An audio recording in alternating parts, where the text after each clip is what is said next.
I talked to him a few times. I mean, Dak's about as positive a person as you'll meet. So he's a team first guy. He's asking about the team. He's looking forward to getting back to the building and getting around everything. How do you guard against after having an offensive performance you didn't want to have and then losing your quarterback, of not feeling overwhelmed or we have so much to work at here and Yeah. you know, not panicking, that's too much. Yeah, no, I mean, I think the first thing is just to get through the guys. Hey, obviously it's nothing that we wanted on Sunday, but, we're 1 week into the season.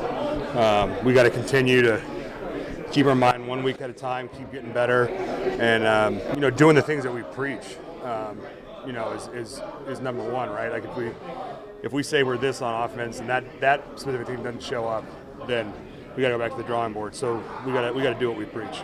Zach, how much belief is there in Cooper to be able to, and with what you saw in Minnesota last year, how much does that add to the belief that he can get? Yeah, I think that's huge, right? I mean, because Coop's been here a long time. He's a very smart guy, knows exactly what's going on.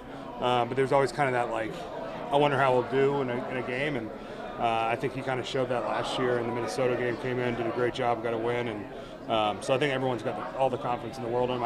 I know Dak's got all the confidence in the world in him. So the nice thing is Coop's very locked into what's going on. He's a very smart guy. So there's really no difference there as far as that goes. What's the mood, though, locker room, the team, having something The mood? What's the mood? Oh, mood.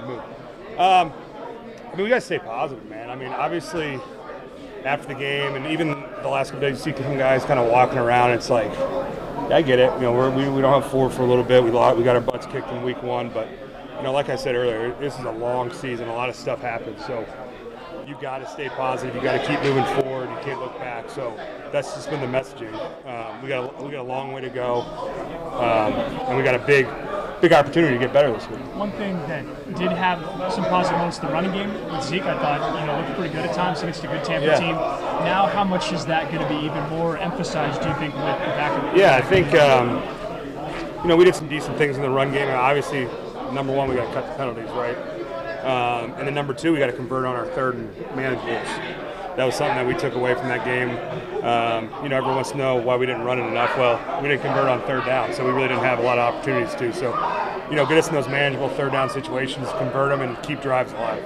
What do you guys do about the communication issues, especially over on the left side after Connor went out? It seemed like there were some communication issues over there. Yeah, I mean, obviously, I call him Nuke, Farniak. He had his first game experience, did some really nice things in there. So just getting those guys together out on the practice field this week and kind of getting used to playing next to each other and getting comfortable next to each other. Farniak is a very, also a very bright guy and knows exactly what's going on, so he should be able to help with some of those things for sure. Schematically, what changes with Cooper? I mean, nothing from my point of view, really. I mean, not a whole lot. I mean, obviously he's not as mobile as Dak is, right? So maybe some of that stuff, but we're still going to run our offense the way we run it. You said you still have to be what your DNA is and the things you preached. Did you feel you were physical enough in that game? It was just the discipline part. I know there's a few things you kind of talked about. Yeah, I think you can always be more physical, no question. So that's kind of number one for us. So we definitely got to pick that up, and then obviously what we've talked about all year is the penalties. We can't go backwards, and in that game the other night, we did some good things, and then penalty can go backwards. So I think finishing every play without a minus kind of mindset that'd be a good place to start. Zach, what's the difference? I know you're going to be a wise guy with the answer to this one. What's the difference between 1-1 and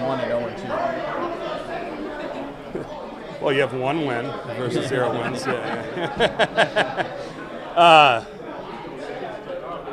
We're trying to go out there and win them all, right? I mean, unfortunately, we didn't get off to a very good start on Sunday. So, it's important for us to go out there and get a win and kind of get the mojo going and, get this thing going in the right direction for sure.